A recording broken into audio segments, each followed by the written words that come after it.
I felt like I'll die at 43 and I got into a very close encounter. My flight almost crashed. So I wanted to make sure that I leave enough for my family. If you would not have gone to US, and where do you think you would be financially today? I'm 100% sure कि अगर मैं US में रहता तो मैं 47 की as में retire नहीं हो पाता. Do ESOPs really help in creating wealth? Oh yes, they do. I have a lot of shares. Those shares are worth $1 million. What is your corpus today? I retired with corpus of around.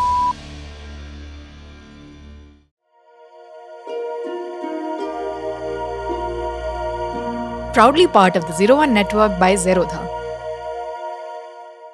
So let's just start with a brief introduction about yours. I'm Nikesh Jain. I'm currently 52 and I retired at the age of 47 with a corpus of around 4 crore. What was your target fire number, and at what time frame did you want to achieve it? At what age did you want to retire at? And then take us through the number calculations and the planning behind it. Sure.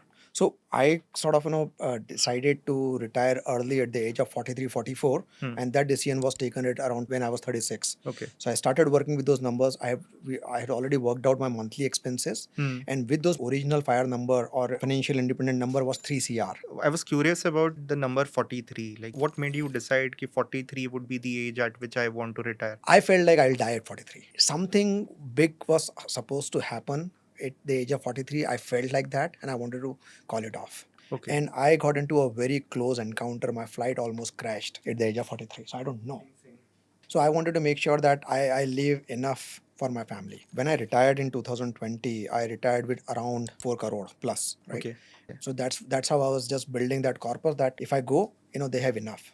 Salary or active income is the big ingredient when it comes to building corpus. Can you take me through your career and your salary has progressed over the course? So I graduated in 1996. Through campus, I joined this company, Patni Computer Systems, PCS, and they offered me 6,500. That was my first salary. And the next year, which is 97, Wipro offered me 14,500. I went to US, and that's when Wipro offered me 45K USD. So my last drawn salary in US was 96K. I came to Bangalore. I joined Oracle.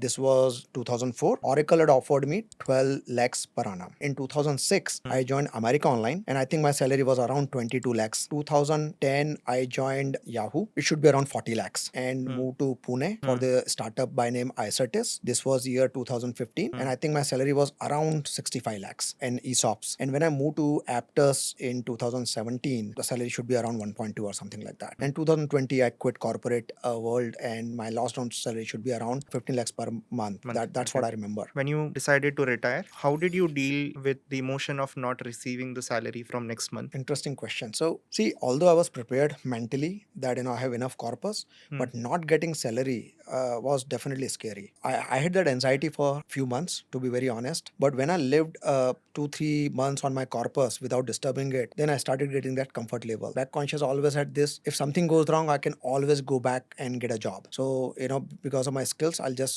start fetching same salary again. So that gave me enough comfort level. And then when I lived on that corpus for 6 months, then I was pretty comfortable that now I think this is a good corpus. Retiring when your corpus was at 3 to 4 CR, what made you choose to take that call at 3 to 4 CR and not wait a couple of more years? So see, this is pure math. If that fire number is giving you enough monthly income where you can survive, then you should retire. If it is taking care of monthly expenses. So you should be very clear on that one thing. Now, second thing is like money can be earned, but the time will not come back.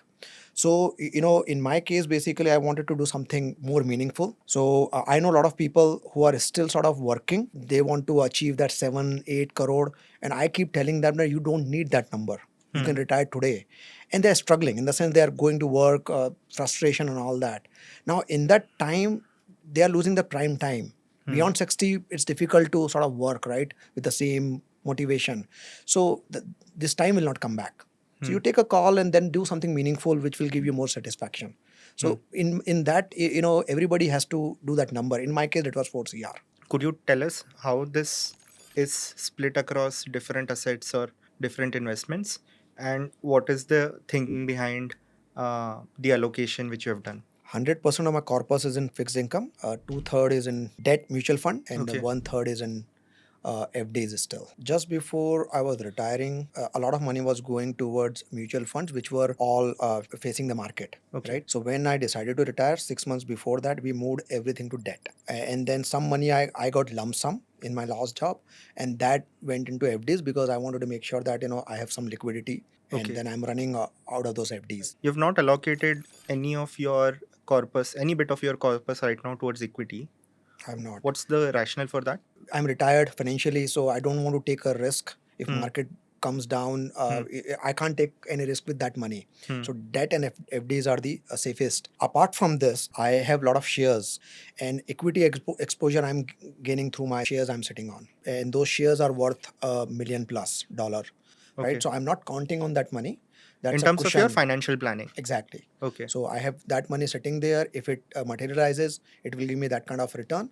But Yeah. otherwise, I'm pretty happy with my actual liquidity right now. Do ESOPs really help in creating wealth for individuals? Oh yes, they do. So I'll give you an example. Like iCertis, when I joined, my ESOPs were at 0.67, 67 cents.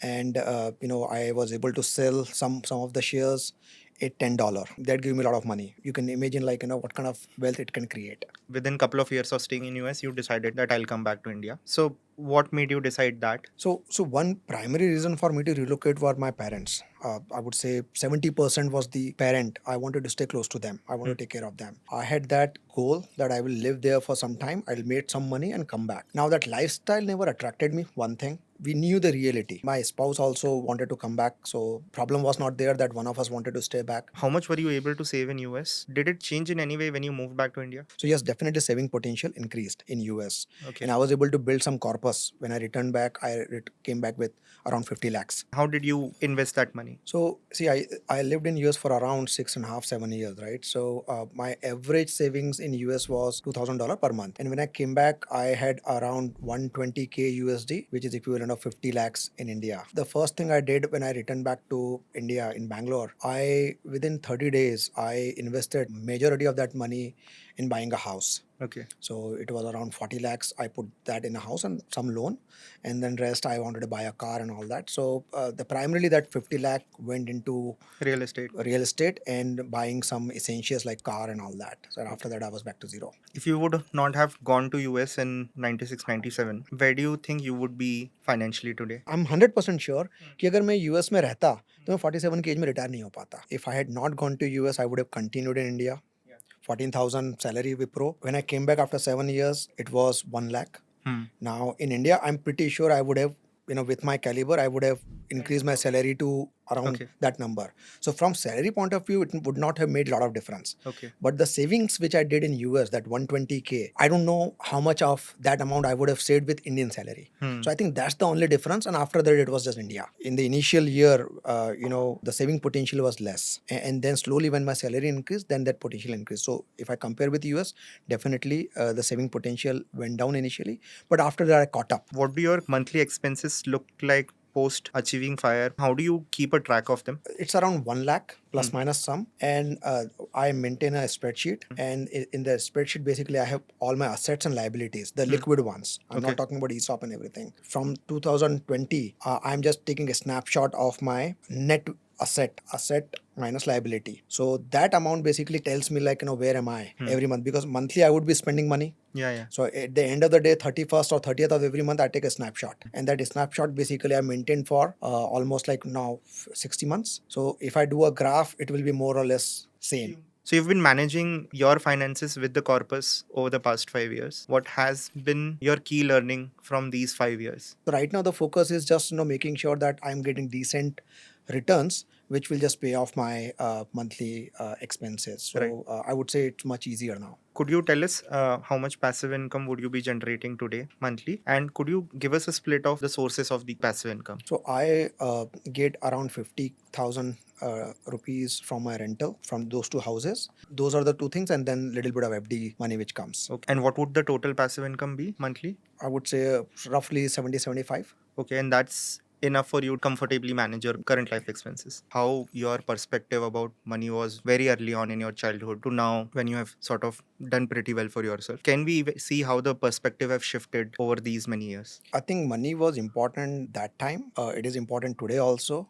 We stayed in a rented house for a very long time. So there was one dream that I want to have my own house. So those dreams were there. Like, I want to buy a nice car. The typical middle class dreams were there, but nothing more than that. Perspective wise, the value of money holds same value. Across your career, has there been any regretful choices or decisions you had to make along your career? No, not at all. Okay, Not at all. No, they were No. just learnings. learnings. Hey, if you think you resonate with these stories and you think you have one worth sharing too, then please fill in the form in the pinned comments below and you can get featured on Win12.